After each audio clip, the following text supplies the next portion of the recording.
Your Excellency, without going through all the protocols, let me just very quickly make some few remarks and then invite the Deputy President to invite you. But of course, one of the things I've learned from Lusaka is that I think one of the things we need to learn in our performance contract is to beat the traffic. Now that our President is spot on time, then we just have to learn to navigate the traffic. Your Excellency, it is my singular pleasure to thank you for accepting to preside over this auspicious occasion for the signing of the ministerial performance contracts for the financial year 2023-2024. Your Excellency, Kenya's overall development agenda, as espoused in the Vision 2030, is dependent on a public service that is citizen-focused, results-oriented, efficient, motivated, and foremost corruption-free. Consequently, the government has adopted strategic initiatives based on the aspirations of the bottom-up economic transformation agenda, better derived from the Kenya Kwanza manifesto. The aim is to capitalize on the gains already made from implementation of public sector reforms to spur socio-economic development. Performance contracting is one of the fundamental performance management tools being implemented in the public service. This prize tool has been implemented continuously for the last 19 years, and its full entrenchment will ensure the realization of our country's long-term economic development goals. Your Excellency, the first-level performance contracts are signed annually between yourself and the respective cabinet secretaries, and thereafter cascaded to downstream institutions. These contracts provide linkages between planning, budgeting, and clear deliverables. It is worth noting that the performance contracts being signed today are the first under your administration. There is excitement that your administration has aligned budgets to specific programs and projects under the medium-term plan 4, which is better sector priorities. This ensures synergy between budgetary resources and specific targeted deliveries. The introduction of performance contracts in the public service gives credence to the urge, which has been referred to, what gets measured gets done.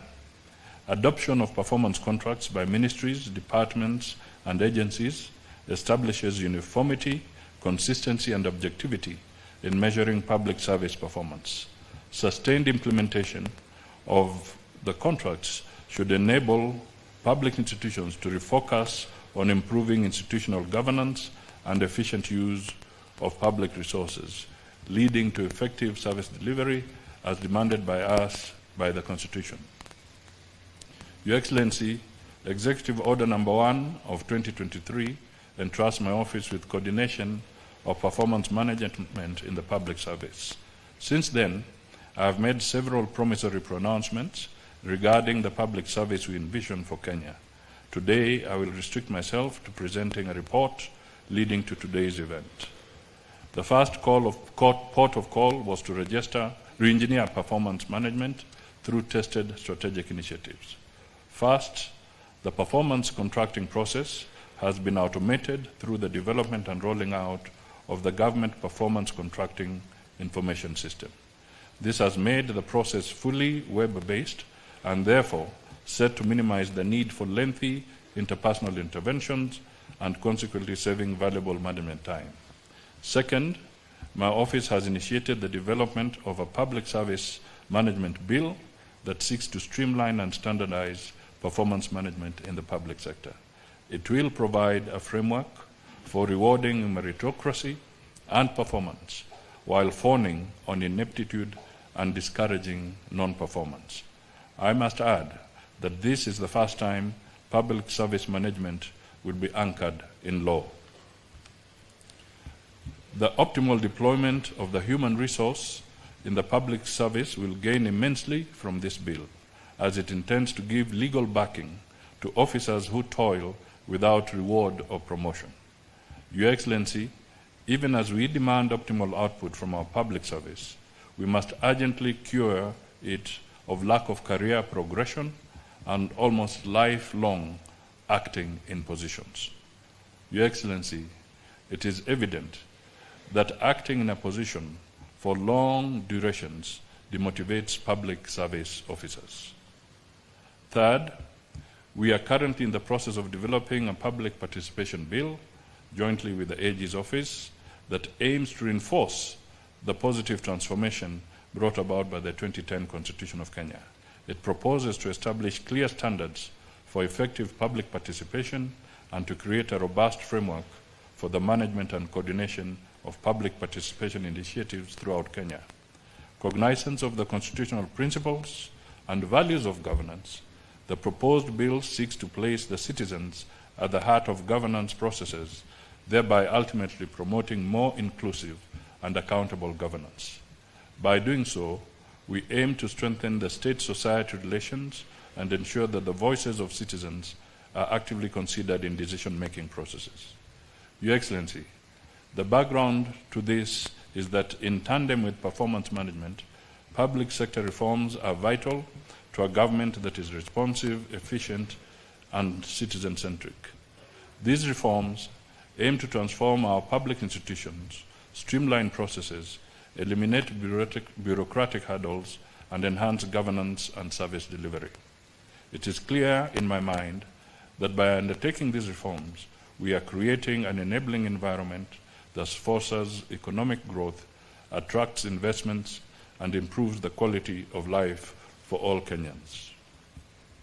However, to effectively implement performance management, productivity mainstreaming, and public sector reforms, we must adopt a multifaceted approach, embracing a culture of continuous learning, professionalism, and perfection will enhance effectiveness and efficiency in MDAs.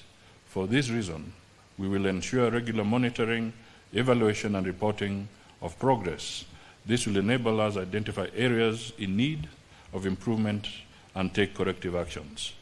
Furthermore, transformation of performance management will create efficiency through investment in state-of-the-art technologies, providing training and capacity building opportunities. It will augment a culture of collaboration and knowledge sharing and shear off the existing silo mentality. By harnessing the power of digital transformation, we can automate processes, reduce redundancies, and maximize productivity. This brings me to the issue of corruption. Your Excellency, the public is tired of our persistent appeals, pleas, demonstrations, and threats against corruption. It is time to act and act decisively to end this scourge, especially the temptations in the public service. As the executive, we are ready to do our bit. The Auditor General, the control of budget, churn out disturbing revelations about blatant theft of public resources. These reports are invariably confirmed by Parliament. The question is, where is the missing link in bringing culprits to account? Your Excellency, we must require all agencies in the criminal justice system to save us the agony. They must do Kenyans justice, and this is not weaponizing state agencies against anyone. All we are asking them to do is work without doubt, fear, or favor. Your Excellency, your firm hand here is most critical. My office coordinated a stakeholders forum to review the performance contracting guidelines. There was unanimous consensus that we refocus MDA's performance contracts to deliver more on their core mandates. As a consequence, MDAs are now required to include in their performance contracts the following indicators that are core to the government's transformative agenda: digitalization of government services to accelerate the adoption of ICT in service delivery; 2, productivity mainstreaming to entrench a culture of performance and productivity to enable MDAs measure the efficiency and effectiveness of resource utilization to realize maximum output with fewer inputs; and 3, implementation of the Presidential Directive on National Tree Growing Restoration Campaign to accelerate the growth of 15 billion trees for restoration of 10.6 million hectares by 2032. D, this is also expected to increase Kenya's forest and tree cover from the current 12% to 30% by 2022.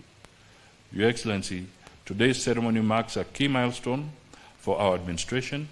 The implementation of the performance contracts will ensure that the commitments that you made to our people are realized.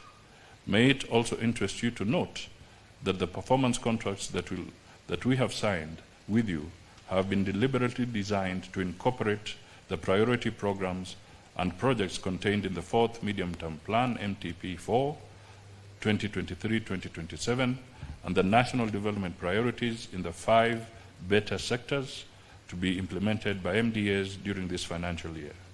The remaining performance contracts will be finalized, signed, and cascaded to other levels to facilitate timely implementation of commitments captured in the contracts for this financial year.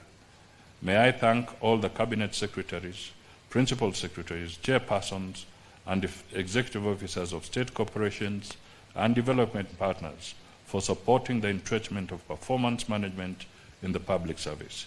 I assure you that I have not taken your support for granted, and it will not be in vain. In conclusion, Your Excellency, I do recognize your immense support in the institutionalization of performance management in the public service, which is core to the realization of a citizen-centric public service.